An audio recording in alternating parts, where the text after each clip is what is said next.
दयानंद सत्यार्थियों ने इस सारी व्यवस्था को जो अस्त व्यस्त कर दिया है और समाज को भ्रमित करने का वो काम कर रहे हैं भी किसी क्षण भी। क्योंकि जब आप बोलोगे कर्म से कोई बंदा अपना वर्ण चेंज कर सकता है, तो वो सुबह ब्राह्मण होगा, दोपहर में वो क्षत्रिय बन जाएगा, शाम के वक्त वो बिजनेसमैन बन जाएगा और जब रात होगी तो वो शूद्र बन जाएगा।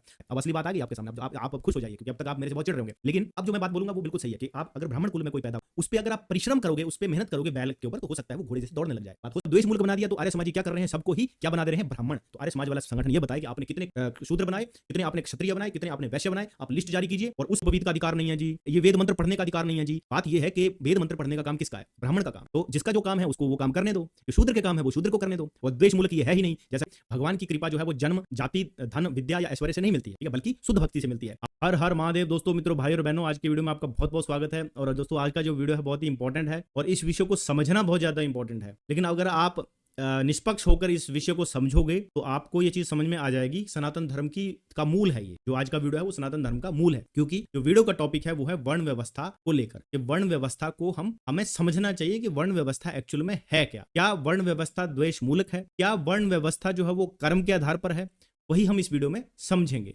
क्योंकि बहुत सारे ऐसे लोग कहते हैं कि कर्म, जो वर्ण व्यवस्था है वो कर्म के आधार पर है, और इसी को लेकर हमारे देश में काफी विवाद भी होते रहे हैं। तो क्योंकि ये विषय काफी विवादास्पद है, मैं इस पर बोलना नहीं चाह रहा था, पर मुझे बोलना पड़ेगा क्योंकि मुझे सच बताना है। और सच बोलने से हमारे गुरुदेव कहते हैं कि हमें कभी पीछे नहीं रहना चाहिए। तो वैसे ही सच समाज के सामने जरूर आना चाहिए और सच का सामना करने की हिम्मत भी हम सब में जरूर होनी चाहिए। और वीडियो जो है वो लेकर आया हूं आह्वान call of Dharma YouTube channel से। और वीडियो का टॉपिक जैसे कि मैंने आपको बताया कि वर्ण व्यवस्था को समझो। तो क्या है वर्ण व्यवस्था, इस वीडियो से समझते हैं। वीडियो पूरा जो देखिएगा, चैनल अगर सब्सक्राइब नहीं करा है दोस्तों, मित्रों, भाई और बहनों, तो जरूर कर लेना। वीडियो के एंड में मैं अपने व्यू, अपने विचार बहुत ही डिटेल में बताने वाला हूं विद रेफरेंस। कुछ लोग कहते हैं कि वर्ण व्यवस्था, ब्राह्मण, क्षत्रिय, वैश्य, शूद्र, इन 4 वर्णों की व्यवस्था कर्म पर आधारित है, जन्म पर नहीं। इस पर मैं भगवत गीता के 4थे अध्याय के 13वें श्लोक को कोट करते हुए कहते हैं कि भगवान ने 4 वर्णों की सृष्टि गुण और कर्म के आधार पर की है। इसलिए भगवत गीता के अनुसार वर्ण व्यवस्था कर्म पर आधारित है, जन्म पर नहीं। दूसरे शब्दों में कहें तो अगर हमारे कर्म ब्राह्मण वाले हैं तो हम ब्राह्मण हैं, क्षत्रिय वाले हैं तो हम क्षत्रिय हैं, वैश्य शूद्र वाले हैं तो वैश्य या शूद्र हैं। लेकिन यहाँ पर सोचने वाली बात यह है कि हमारा वर्ण अगर हमारे कर्मों के आधार पर है तो फिर किन कर्मों के आधार पर है? इस जन्म के कर्मों के आधार पर है या पूर्व जन्म के कर्मों के आधार पर है? छांदोग्य उपनिषद 10:5-7 में कहता है कि पूर्व जन्म के कर्मों के आधार पर जीव को अगले जन्म का शरीर और शरीर का वर्ण प्राप्त होता है। अर्थात वर्ण व्यवस्था पूर्व जन्म के कर्मों पर आधारित है। पूर्व जन्म के कर्मों के आधार पर हमें जन्म से ही ब्राह्मण, क्षत्रिय, वैश्य या शूद्र का शरीर प्राप्त होता है, तभी तो ये वर्ण व्यवस्था कहलाती है। नहीं तो अगर वर्ण व्यवस्था का ये अर्थ लिया जाए कि जो जैसा कर्म कर रहा है उसका वर्ण वही है, अगर कोई ब्राह्मण का कर्म कर रहा है तो वो ब्राह्मण है, अगर ब्राह्मण का कर्म छोड़कर क्षत्रिय का कर्म कर रहा है तो वो क्षत्रिय है, क्षत्रिय का कर्म छोड़कर वैश्य या शूद्र का कर्म करने लगता है तो वो वैश्य या शूद्र है। अगर ऐसा है तो ये वर्ण व्यवस्था कहाँ है? ये तो अव्यवस्था है। जिसका जैसा कर्म करने को मन कर रहा है वो वैसा ही कर्म कर रहा है, जिसका जो कर्म छोड़ने को मन कर रहा है वो उस कर्म को छोड़ रहा है। इसी अव्यवस्था के अनुरूप अर्जुन का मन भी क्षत्रिय के कर्म को छोड़ने का कर रहा था, लेकिन भगवान ने साफ मना कर दिया। भगवान ने कहा, अर्जुन तू क्षत्रिय है, इसलिए तुझे क्षत्रिय का कर्म करना ही चाहिए। अर्थात क्षत्रिय को क्षत्रिय का कर्म छोड़ना नहीं चाहिए। उसी तरह ब्राह्मणों को ब्राह्मणों का कर्म छोड़ना नहीं चाहिए, वैश्य को वैश्य का कर्म छोड़ना नहीं चाहिए और शूद्र को शूद्र का कर्म छोड़ना नहीं चाहिए। इसलिए ब्राह्मण को ब्राह्मण बने रहने देना चाहिए, क्षत्रिय को क्षत्रिय बने रहने देना चाहिए। जैसे भगवान ने क्षत्रिय अर्जुन को क्षत्रिय ही बने रहने दिया, अपना वर्ण नहीं बदलने दिया अर्जुन के चाहने पर भी, क्योंकि हमारा वर्ण बदलने का अधिकार भगवान को है, किसी और को नहीं। भगवान जब हमें मनुष्य का शरीर देते हैं तो पूर्व जन्म के कर्मों के आधार पर मनुष्य शरीर का वर्ण भी देते हैं। ब्राह्मण, क्षत्रिय, वैश्य, शूद्र बनाने का काम भगवान का है, हमारा नहीं। इसलिए अगर हम ये सोचें कि अगर किसी ने 16 माला घुमा दी, 16 किताबें पढ़ ली, 16 किताबें बांट दी और 16 प्रवचन कर दिए तो उसका यज्ञोपवीत कर दो, ब्राह्मण बना दो, तो हमसे बड़ा मूर्ख कोई नहीं। क्योंकि ब्राह्मण बनाने का काम भगवान का है, तुम क्यों भगवान बन रहे हो? बिना सरकारी लाइसेंस के हथियार देने का अधिकार तुम्हें किसने दिया? हाँ, तुम भगवान के नाम का कीर्तन कराओ, हरेक से कराओ, यज्ञोपवीत क्यों करते हो अनाधिकारियों का? यज्ञोपवीत के बिना भक्ति नहीं होती क्या? यज्ञोपवीत के बिना कृष्ण भावनामृत में उन्नति नहीं होती क्या? प्रभुपाद जी ने जो कृष्ण भावनामृत शब्द दिया है उसका सीधा संबंध भावना से है और भावना का संबंध मन से है, और तुम लोग तन का यज्ञोपवीत करने में लगे पड़े हो। भागवत में 11:17-42 में श्री कृष्ण ने ब्राह्मण शरीर को दुर्लभ बताया है, लेकिन तुम लोगों ने उसे भी सुलभ बना दिया है। यज्ञोपवीत ही तो करना है, वो अधिकारी हो या ना हो। अगर तुम कहो कि भागवत में 7, 9, 10 में भगवत विमुख ब्राह्मण से चांडाल भक्त को श्रेष्ठ बताया गया है, तो यहाँ पर भक्त की महिमा बताई गई है। ये बताया गया है कि भक्त होने के लिए ब्राह्मण होना जरूरी नहीं है, ब्राह्मण जैसा दिखना जरूरी नहीं है। तो तुम क्यों यज्ञोपवीत करके ब्राह्मण जैसा दिखना चाहते हो? भागवत में ही 3:33-7 में कहा गया है कि जो भगवान के नाम का उच्चारण करते हैं उन्होंने तप भी कर लिया, हवन भी कर लिया, तीर्थ स्नान, सदाचार पालन और वेदाध्ययन सब कुछ कर लिया, ऐसा मान लिया जाएगा। लेकिन यज्ञोपवीत हो गया, ये नहीं माना जाएगा। वो हम करवा देंगे, क्योंकि यज्ञोपवीत सबसे जरूरी है, तप जरूरी नहीं है। उसे तप नहीं करने देंगे, हवन भी नहीं करने देंगे, ये बस यज्ञोपवीत कर देंगे। ये तप, हवन, सदाचार पालन, भिक्षाटन, ये सब ब्राह्मणों के लिए आवश्यक है, लेकिन इस्कॉन के द्वारा घोषित तथाकथित ब्राह्मणों के लिए नहीं, क्योंकि इतना कष्ट उठाने की उनमें योग्यता नहीं।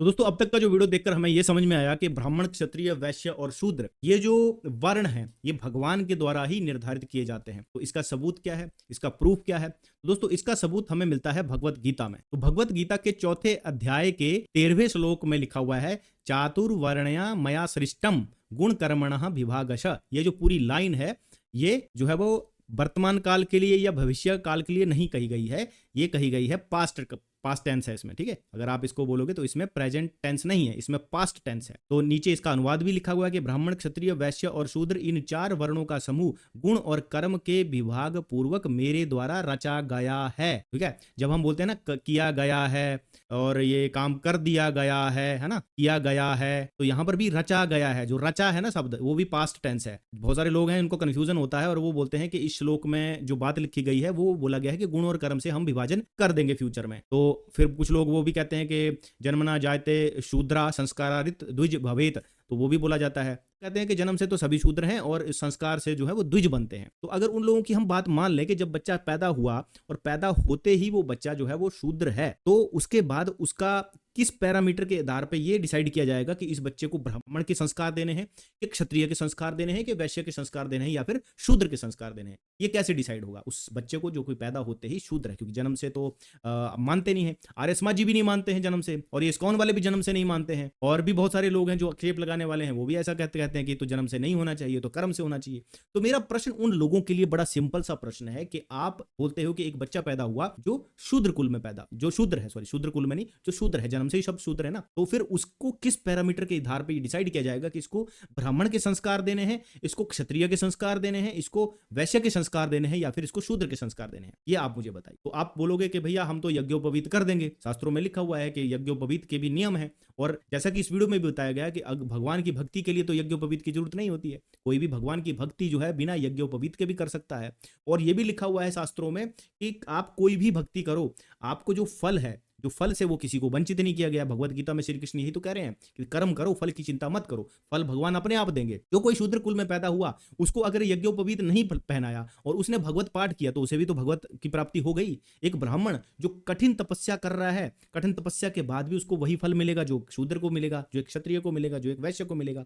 तो ब्राह्मण का रास्ता तो बहुत ही कठिन है, ये तो बात बहुत ही सही है। क्षत्रिय का रास्ता भी कठिन है, क्योंकि जब देश पे आपत्ति आएगी तो अपनी जान पर खेलकर वो देश की रक्षा करेगा। अब ये जो कर्म से बना रहे हैं, तो मुझे तो सबसे पहले उन लोगों से वो लिस्ट चाहिए। 150 साल से अगर आप ये कह रहे हो कि पहले तो जन्म से था अब कर्म से है, तो अब तो व्यवस्था आपकी है, तो इसमें जो ये आप बना रहे हो ब्राह्मण, क्षत्रिय, वैश्य, शूद्र, ये किस आधार पर बना रहे हो? इसके कोई लिस्ट है या कोई सर्टिफिकेट लेके घूमेगा कि हाँ भैया मैं ब्राह्मण हूं, मैं क्षत्रिय हूं, मैं वैश्य हूं, ये शूद्र हूं? आज जो मिलिट्री में जा रहे हैं उनके आगे मिलिट्री का लिखा होता है, ऐसा तो लिखा नहीं होता ये क्षत्रिय है ना, वो लिखा नहीं होता उसमें। इवन कोई बंदा अगर शिल्पकार है, इंजीनियर है, वो उसके आगे तो लिखा नहीं हुआ ना कि शूद्र है। तो अब सनातन धर्म के अकॉर्डिंग तो वो ब्राह्मण, क्षत्रिय, वैश्य, शूद्र नहीं है, ये तो वैकल्पिक है, ऑल्टरनेटिव है। जैसे कि मैंने आर्मी का एग्जांपल दिया, मैं भी पहले यही समझता था, लेकिन जब धीरे धीरे करके इसके मूल को समझा और जब मैंने भगवत गीता का ये वाला जो श्लोक पढ़ा और इसको अच्छे से समझा, इसका ट्रांसलेशन मैंने खुद किया, तो मुझे ये पता चला कि ये तो पास्ट टेंस की बात कही जा रही है। इसमें चातुर्वर्ण्या मया सृष्टम गुण कर्मणा विभागश, ये पूरी लाइन जो है वो पास्ट टेंस है,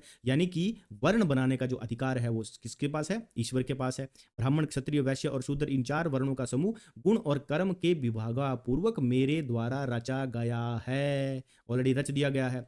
अब इस प्रकार उस सृष्टि रचनादि कर्म का कर्ता होने पर भी मुझ अविनाशी परमेश्वर को तू वास्तव में अकर्ता ही जान। तो ये श्री कृष्ण तो यहाँ पर खुद को परमेश्वर ही कह रहे हैं। आर्य समाज वाले तो उनको परमेश्वर मानते भी नहीं है, जबकि यदा यदा धर्मस्य ग्लानिर्भवति भारता में भी वो यही कह रहे हैं कि मैं अपने आप को सृजन करता हूँ, तो वहां पर वो आ जाता है इनका कि अवतारवाद तो होता नहीं है। जबकि बहुत से ऐसी जगह जहां से सिद्ध है। तो यानी कि वर्ण जो है वो भगवान के द्वारा ही निर्धारित किए गए हैं। दूसरे तरीके से इसको ऐसे समझ सकते हैं, और जैसा कि छांदोग्य उपनिषद की बात है जहां पर लिखा हुआ है कि क्योंकि ये बना दिया गया है तो भैया किस कर्म के आधार पर, पिछले जन्म के, पूर्व जन्म के कर्म के आधार पर, तो उसको भी छांदोग्य उपनिषद में बड़ा क्लियरली बताया गया है। तो छांदोग्य उपनिषद के 5, 10, 7 का श्लोक है जिसमें ये इसका अनुवाद है कि यह पुरुष जैसे, जो जीवात्मा मतलब यह पुरुष जैसे कर्म करता है और जैसा श्रवण प्राप्त करता है, श्रवण मतलब ज्ञान प्राप्त करता है, वैसे ही मृत्यु के बाद वह अन्य लोकों में होता है। वह जैसे कर्म करता है और जैसा श्रवण प्राप्त करता है उसी प्रकार से वह अगले जन्म में फल प्राप्त करता है। यही यह लोक संसार है। ये इस श्लोक में यहाँ पर कहा गया है, कर्म का सिद्धांत है, यह कर्म का पुनर्जन्म का चक्कर को दर्शाता है। तो यहाँ पर यह भी बताया गया कि भैया ये इसमें पुनर्जन्म जो है वो सिद्ध है। तो अब आप बताइए, जो लोग भी ये समझते हैं कि भैया ये तो जन्म के आधार पर हो गया, यहाँ पर तो सिद्ध है ना। और भी बहुत सारे श्लोक हैं भगवत गीता का ही, मैं आपको दूसरा एक और श्लोक कोट करता हूं, जो तो भगवत गीता के 18वें अध्याय का ये 48वां है, जिसमें कि लिखा हुआ है कि सहजम कर्म कौन्तेय तदोषमपि न त्याजेत सर्वरंभा ही दोषेण धूमे नाग्रीरी आवर्ताहा। तो इसका जो अर्थ है वो ये है कि अतएव हे कुंती पुत्र, दोष युक्त होने पर भी सहजम कर्म को नहीं त्यागना चाहिए, क्योंकि धुएं से अग्नि की भांति सभी कर्म किसी ना किसी दोष से युक्त हैं। तो यहाँ पर यह भी कहा गया है बड़ा क्लियरली कि अपने जो सहज कर्म वाला धर्म है उसको नहीं मतलब छोड़ना चाहिए। तो जो जन्म से हमें जो वर्ण मिला है उसको नहीं छोड़ना चाहिए, यहाँ पर यह बात कही गई है, जिसको कि रामायण में भी श्री रामचंद्र जी ने रावण को भी दंड दिया जो कि ब्राह्मण था, और शंभूक नाम के शूद्र को भी दंड दिया जो कि एक शूद्र था। तो ये क्या कर रहे थे, अपने वर्णाश्रम के अनुसार जो इनका धर्म था उसको नहीं पूरा कर रहे थे। तो रावण का धर्म था ब्राह्मण का, लेकिन वो उसके काम जो थे वो वैसे नहीं थे ब्राह्मणों वाले, तो उसको तो बहुत घोर दंड का वो अधिकारी था। दूसरी तरफ शंभूक नाम का एक शूद्र था जो कि घोर तप कर रहा था, सधे वो देवलोक जाना चाहता था ध्येय के साथ, तो किसी भी वर्ण के मनुष्य के लिए जो है पॉसिबल नहीं था। ऐसा बीमारी बना रहा था वो कि बच्चे तक इन्फेक्टेड हो गए थे और मरने लग गए थे। तो फिर उसको भी वहां पर सजा दी गई राम के द्वारा। तो राम के राज्य में सब लोग अपने अपने वर्ण का पालन करते थे, वहां से वो सिद्ध होता है, जिसको मैंने वीडियो रूप में ऑलरेडी बनाया हुआ है। सहजम कर्म, तो सहजम कर्म का मतलब है कि जन्म से प्राप्त कर्म। तो ये भी इसका जो है मतलब है, इसमें पूरा आप देख सकते हो यहाँ पर वर्ड बाय वर्ड जो है वो ट्रांसलेशन है, जिसका कि अगर हम अनुवाद देखेंगे थोड़ा सा नीचे जाकर तो आप इसको आप क्लियरली देख सकते हो कि यहाँ पर इसका शाब्दिक अर्थ क्या है कि हे कौन्तेय अर्जुन, जन्म से प्राप्त सहज कर्म को भले ही दोष युक्त हो कभी नहीं त्यागना चाहिए, क्योंकि सभी कार्य कुछ ना कुछ दोष से वैसे ही ढके रहते हैं जैसे अग्नि धुएं से ढकी होती है। तो यहाँ पर भी आप ये देख सकते हो कि श्री कृष्ण अर्जुन को बोल रहे हैं कि जन्म से जो प्राप्त सहज कर्म है वो जरूर करने चाहिए। तो इससे ये भी साबित होता है कि अर्जुन को ये बोला जाए कि जन्म से तू क्षत्रिय है तो तुझे अपना वर्ण नहीं छोड़ना है। तो कहीं ना कहीं श्री कृष्ण जो जन्म से वर्ण है उसको छोड़ने के लिए नहीं कह रहे हैं, वो कह रहे हैं उसको पालन करना है। तो कहीं ना कहीं भगवत गीता में श्री कृष्ण भी अर्जुन को ये बोलते हैं कि तुझे अपना वर्ण नहीं छोड़ना चाहिए। तो यहां से भी ये पता चल जाता है कि जो वर्ण है वो ईश्वर ही निर्धारित करता है पूर्व जन्म के कर्मों के आधार पर, और पूर्व जन्म के कर्मों के आधार पर ही अगले जन्म का वर्ण मिलता है, और उस वर्ण का पालन करना हर मनुष्य का कर्तव्य है। ये बात यहाँ पर भी क्लियर हो जाती है। दूसरी चीज, जैसा कि मैंने कहा कि भगवत गीता का जो 4:13 है वो पास्ट टेंस को दर्शाता है, वैसे ही जो वेदों में ये मंत्र आता है, ब्राह्मणस्य मुखमासीद बाहु राजन्यः कृतः उरु तदस्य यद्वैश्यः पदभ्यम शूद्रो अजायात। इस वेद मंत्र में बेसिकली पास्ट टेंस है, क्योंकि जो आसीत शब्द यहाँ पर प्रयोग किया हुआ है वो बेसिकली भूतकाल का है, और अस धातु का अर्थ होता है होना, ठीक है, होना होता है कि हो चुकी है। आसीत मतलब थी, थे में यूज होती है ये, ठीक है। जैसे ब्राह्मणस्य मुखमासीद, पीछे भी आसीत लिखा हुआ है तो वो पास्ट टेंस के लिए है, तो वो थे के लिए यूज होता है बेसिकली। अगर आप इस वाले यहाँ पर ये देखोगे जिसका नीचे इन्होंने आर्य समाज की वेबसाइट पे है ये, तो उन्होंने भी ये आसीत लिखा हुआ है। और एक और है कृतः, जो कृतः वर्ड है, तो कृतः भी भूतकाल में ही है। फिर अजायात शब्द जो है वो भी भूतकाल के लिए ही यूज किया गया है। तो यहां से ये चीज क्लियर होती है कि जो ये जो वेद मंत्र है ये भूतकाल के लिए कहा गया है, लेकिन अनुवाद में क्या किया गया है, इसमें है शब्द यूज कर दिया गया है, मुख है, ठीक है। यही तो मैं अपने वीडियो के माध्यम से भी कई बार ये कह चुका हूं कि आर्य समाजियों ने ग्रामर की तो धज्जियां उड़ा दी हैं। इन्होंने यहाँ पर लिख दिया है कि जैसे देह मुख के गुण हैं, या तो फिर वो क्लियर लिखें कि भैया ऊपर जो मंत्र है वो बेसिकली भूतकाल के लिए यानी कि पास्ट के लिए यूज किया गया है, जिसमें कि बोला गया है कि ब्राह्मण क्षत्रिय वैश्य और शूद्र जो है वो ईश्वर ने बना दिए हैं। तो वहां पर वो कभी नहीं कहेंगे कि भैया ब्राह्मण क्षत्रिय वैश्य और शूद्र ईश्वर ने बना दिए हैं और ये जन्म से ही हैं, क्योंकि अगर बना दिए गए हैं सृष्टि के बिगनिंग में ही तो भी तभी जन्म से हुए ना, कर्म से नहीं हुए। तो यानी कि ईश्वर को ही अधिकार है। इस जो मंत्र है इसमें से भी ये क्लियर आपको पता चलता है, साफ यहाँ से पता चलता है। लेकिन जो ट्रांसलेशन में इन्होंने यहाँ पर प्रेजेंट टेंस भी कर दिया है, क्योंकि जब भी किसी चीज की है यूज होता है ना, तो वहां पर आप ये पैरों के तुल्य हैं, पैरों के तुल्य हैं, ठीक है, ऐसे इन्होंने बोला है तो पैरों के तुल्य हैं, ये इस तरह से इसका जो ट्रांसपल करते हैं। जबकि इसका जो ऊपर अंतर है वो ऐसा नहीं है, पैरों के तुल्य हैं, वो शूद्र उनके चरणों से उत्पन्न हुए, ऐसे यूज होगा। ठीक है, कैसे कैसे होगा मैं आपको बता रहा हूं, थोड़ा सा आप इसको समझिए कि ब्राह्मण पुरुष के मुख से उत्पन्न हुए, जो बाहु रजन्य कृता क्षत्रिय उनके बाहु से उत्पन्न हुए, उरु तदस्य यदवैश्य वैश्य उनकी जंघा से उत्पन्न हुए उत्पन्न हुए, ठीक है, और पदभ्य शूद्रो अजायत शूद्र उनके चरणों से उत्पन्न हुए। तो यहां पर भी मैंने जैसे कि बताया कि पास्ट टेंस है। भगवत गीता का भी चातुर्वर्ण्य मया सृष्टम गुण कर्मणा विभागशः, ये भी पास्ट टेंस है, पूरा का पूरा पास्ट टेंस है। तो यहां पर यह पता चलता है कि जो वर्ण है वो ईश्वर बनाता है और ईश्वर ने वर्ण बना दिए हैं, ऐसा ऐसा इस मंत्र से आता है। अब क्या हुआ है आज के समाज में, क्या है, बहुत सारे लोग बोलेंगे आज सबसे बड़ी बात है, ब्राह्मण होने का मतलब ये नहीं है कि वो अधर्मी नहीं होगा, रावण इसका उदाहरण है, और शूद्र होने का मतलब ये नहीं है कि भैया वो पापी ही होगा, वो धर्मी भी हो सकता है, और वो साधारण से नाम जप से भी, ब्राह्मण से भी ज्यादा भक्ति करके जो है वो कहां पहुंच सकता है, भगवत लोक, जब भगवत धाम में मतलब ईश्वर को प्राप्त कर सकता है वो। और ऐसा बहुत सारे उदाहरण हैं। तो अगर उदाहरण के रूप में मैं बताऊं तो विदुर जी जो कि एक शूद्र माता से पैदा हुए थे, और उनको उनकी भक्ति ज्ञान और नीति के कारण उन्हें भगवान श्री कृष्ण का सानिध्य मिला। विदुर जी की जो भक्तिपूर्ण जीवन और भगवान श्री कृष्ण के प्रति उनकी निष्ठा का भी वर्णन वहां पर किया गया है। सबरी जो थी जन्म से शूद्र कुल में उत्पन्न हुई थी, उन्होंने भगवान श्री राम के दर्शन किए, के लिए कठोर तपस्या की थी, जो वो कर रही थी, जो मतलब राम का नाम जपती थी वो। तो भगवान राम ने शबरी के जूठे बैर खाए और उन्हें भगवत धाम की प्राप्ति करवाई। जो निषाद राज जो थे उनको भी वो भी जन्म से शूद्र थे, भगवान श्री राम ने उन्हें अपना सखा कहा, के रूप में स्वीकार किया और उनके साथ गहरी मित्रता भी स्थापित की। तो निषाद राज की भक्ति और सेवा के कारण भगवान राम ने उन्हें कृतज्ञ किया। तो ये बहुत सारे एग्जाम्पल हैं यहाँ पर। फिर धन्ना जट की कहानी आती है कि धन्ना जट जो थे वो शूद्र परिवार में जन्म हुआ था उनका, तो उनकी भक्ति से भी भगवान ने स्वयं प्रकट हुए थे, कहते हैं उन्हें दर्शन देकर मोक्ष को प्रदान किया था। ठीक है, तो श्रीमद् भागवत में बहुत जगह पे ऐसा आता है कि भैया भगवान की कृपा जन्म जाति धन विद्या ऐश्वर्य से मिलती है, बल्कि शुद्ध भक्ति से मिलती है। तो श्री भगवत में भी ये आता है। तो श्रीमद् भागवत के 7, 9, 10 में भी ये कहा गया है कि भगवान की कृपा जो है वो जन्म जाति धन विद्या या ऐश्वर्य से नहीं मिलती है, ठीक है, बल्कि शुद्ध भक्ति से मिलती है। आप चाहे ब्राह्मण कुल में पैदा हुए हो, चाहे क्षत्रिय में, चाहे शूद्र, चाहे वैश्य कुल में, लेकिन अगर आप भगवान की भक्ति करते हो तो आपको फल जो है वो वैसा ही मिलेगा। अगर ब्राह्मण जो है वो अधर्म का काम करेगा तो वो पापी कहा जाएगा, अगर शूद्र जो है वो धर्म का काम करेगा तो वो संत या साधु के श्रेणी में आ जाता है, वर्ण उसका शूद्र ही रहता है। लेकिन अब ये क्या कहते हैं, यज्ञोपवीत का अधिकार नहीं है जी, ये वेद मंत्र पढ़ने का अधिकार नहीं है जी। बात ये है कि वेद मंत्र पढ़ने का काम किसका है, ब्राह्मण का काम। तो जिसका जो काम है उसको वो काम करने दो, जो शूद्र के काम है वो शूद्र को करने दो। और द्वेष मूलक ये है ही नहीं, जैसा कि मैं पहले भी अपने वीडियो के माध्यम से ये बता चुका हूं कि ये चीज द्वेष मूलक नहीं है। इसको द्वेष मूलक जो है वो इन विधर्मियों ने बनाया है, जो कर्म से जो है वो इस व्यवस्था को मानते हैं, उन्होंने इसे द्वेष मूलक बना दिया। अब जब द्वेष मूलक बना दिया तो आर्य समाजी क्या कर रहे हैं, सबको ही क्या बना दे रहे हैं, ब्राह्मण। तो आर्य समाज वाला संगठन ये बताए कि आपने कितने शूद्र बनाए, कितने आपने क्षत्रिय बनाए, कितने आपने वैश्य बनाए, आप लिस्ट जारी कीजिए और उस लिस्ट को भी जांच की जाएगी कि आपके द्वारा जो बनाए गए लोग हैं और उनके नंबर और सार्वजनिक कीजिए। ठीक है, आपको एक लिस्ट जारी करनी है कि आपने कितने ब्राह्मण बनाए, कितने कर्म के अनुसार क्षत्रिय बनाए, कितने कर्म के अनुसार आपने वैश्य बनाए और कितने कर्म के अनुसार आपने शूद्र बनाए। तो इसके सर्टिफिकेट की लिस्ट आर्य समाज वाले संगठन जो ये कहते हैं कि ये सारी व्यवस्था कर्म के आधार पर है, जन्म से नहीं है, तो आपको ये लिस्ट जरूर जो है वो साझा करनी चाहिए। तो अभी माना जाएगा कि आपकी, क्योंकि आज के टाइम पे तो आप ही की जो वैकल्पिक है, जितनी भी आज व्यवस्था है ये सारी वैकल्पिक है, ऑल्टरनेटिव व्यवस्था है।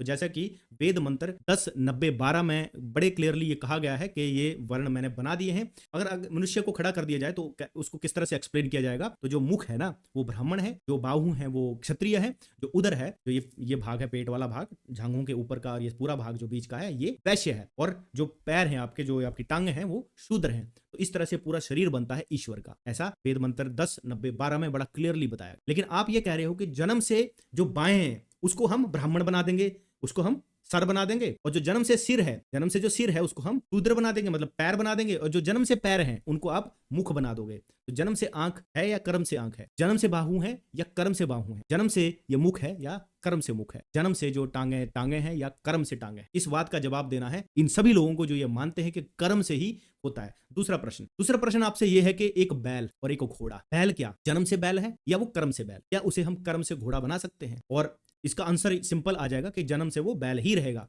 हाँ, उस पे अगर आप परिश्रम करोगे, उस पे मेहनत करोगे बैल के ऊपर, तो हो सकता है वो घोड़े जैसे दौड़ने लग जाए, बात हो सकती है। और घोड़े से आप जो बैल के कर्म करवा सकते हो, परिश्रम करना पड़ेगा, आपको बहुत मेहनत करनी पड़ेगी उस घोड़े को बैल जैसा बनाने के लिए, उसके स्वभाव को, क्योंकि वहां पर तो गुण कर्मणा लिखा हुआ ना, गुण कर्मणा विभागशः, क्योंकि वो तो ईश्वर ने गुण और कर्म बनाए, लेकिन आप कह रहे हो हम भी गुण और कर्म बना देंगे। तो आपसे प्रश्न है कि आप क्या एक घोड़े को बैल की तरह बना सकते हो? आप बोलोगे बना दोगे, और बन भी जाएगा, प्रैक्टिकली पॉसिबल है, वो बन जाएगा, लेकिन उसका मूल स्वभाव जो है वो घोड़े का ही रहेगा। बैल जो है घोड़े की तरह दौड़ने वाला आप बना सकते हो, परिश्रम करके आप बना सकते हो, इट इज पॉसिबल, पर उसका मूल स्वभाव जो है वो बैल का ही रहेगा। ऐसे ही जो जन्म से ब्राह्मण है, अगर वो ब्राह्मण के कर्म नहीं करता है, अब असली बात आ गई आपके सामने, आप अब खुश हो जाइए, क्योंकि अब तक आप मेरे से बहुत चिढ़ रहे होंगे, लेकिन अब जो मैं बात बोलूंगा वो बिल्कुल सही है कि आप अगर ब्राह्मण कुल में कोई पैदा हुआ है वो ब्राह्मण कहा जाएगा, लेकिन अगर वो ब्राह्मण वाले कर्म नहीं करेगा, मान लो वो शूद्र वाले कर्म करेगा, तो उसको क्या कहेगा? ब्राह्मण शूद्र कहा जाएगा। और वो क्षत्रिय वाले कर्म करेगा तो ब्राह्मण क्षत्रिय कहा जाएगा। अगर वो वैश्य वाले कर्म करेगा तो ब्राह्मण वैश्य कहा जाएगा। ऐसे ही बाकी वर्णों में भी जो है वो होगा, लेकिन मूल जो वर्ण है उसका वही रहेगा जिस वर्ण में वो पैदा हुआ है, उसको चेंज नहीं किया जा सकता। सिर्फ उसके कर्म को आप बोल सकते कि जैसे परशुराम जी थे, वो जन्म से ब्राह्मण थे, कर्म से वो क्षत्रिय हुए, लेकिन उनको ब्राह्मण ही कहा गया। जब वो श्री राम के पास आते हैं, जब धनुष तोड़ते हैं श्री राम, तो वो आते हैं, तो श्री राम उनको क्या कहकर संबोधित करते हैं? वो कहते हैं हे ब्राह्मण देवता, आपको मेरा प्रणाम है। तो उनको ब्राह्मण ही कहा गया है। तो राम जी ने अपने पूरे जीवन में भी अपना वर्ण चेंज नहीं करा, वो क्षत्रिय कुल में थे तो क्षत्रिय कुल में ही रहे। श्री कृष्ण जी के भगवत गीता के ज्ञान देने के बावजूद भी वो अपने क्षत्रिय वर्ण में ही रहे, वो ब्राह्मण वर्ण में नहीं आए। तो ये बहुत बड़ा एग्जाम्पल है कि राम के काल में लोग अपने अपने वर्ण का निर्वहन करते थे, व्यवस्था चलती रहती थी, बहुत बढ़िया व्यवस्था चलती थी, और तभी उसको राम राज्य भी कहा जाता है। लेकिन आज के टाइम पे जो ये कृत्रिम रूप से आर्टिफिशियल ब्राह्मण क्षत्रिय और वैश्य बनाए जा रहे हैं, इससे जो व्यवस्था जो है वो अव्यवस्था में परिवर्तित हो सकती है कभी भी, किसी क्षण भी। क्योंकि जब आप बोलोगे कि कर्म से कोई बंदा अपना वर्ण चेंज कर सकता है, तो वो सुबह ब्राह्मण होगा, दोपहर में वो क्षत्रिय बन जाएगा, शाम के वक्त वो बिजनेसमैन बन जाएगा, और जब रात होगी तो वो शूद्र बन जाएगा।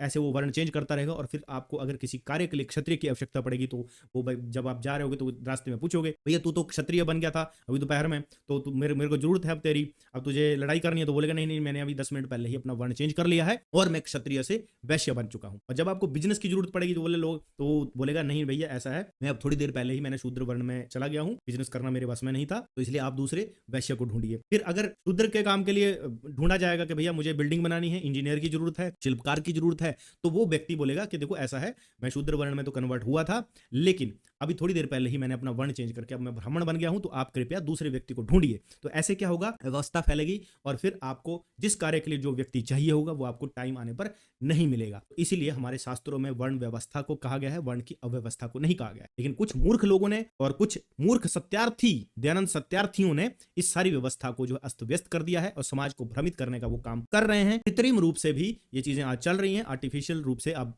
इस चीज को देख सकते हो, लेकिन जो है वर्ण जो है वो आपका मूल वर्ण वही रहेगा जो आपके जन्म से। ये आज का वीडियो था। उम्मीद करता हूं आज के इस वीडियो से आपको कोई जानकारी मिली होगी, और अगर आपको जानकारी मिली है तो वीडियो को लाइक जरूर कीजिए, शेयर जरूर कीजिए, और ऐसे ही वीडियो चैनल पर और आते रहेंगे इसी टॉपिक को लेकर, क्योंकि टॉपिक तो खत्म तब तक नहीं होगा जब तक विधर्मियों को ये चीज हम समझा नहीं देंगे। तो उनको ये समझाना है कि आंख जो है वो जन्म से ही आंख, वो कर्म से भी आंख है, लेकिन जन्म से उसका निर्धारण है, फिर उसका गुण और कर्म जो है वो आता है। आंख को, हाथ के कर्म को आप कभी भी चेंज नहीं कर सकते। तो इसी के साथ दोस्तों मिलते हैं नेक्स्ट वीडियो में, तब तक दोस्तों जय हिंद, हर हर महादेव।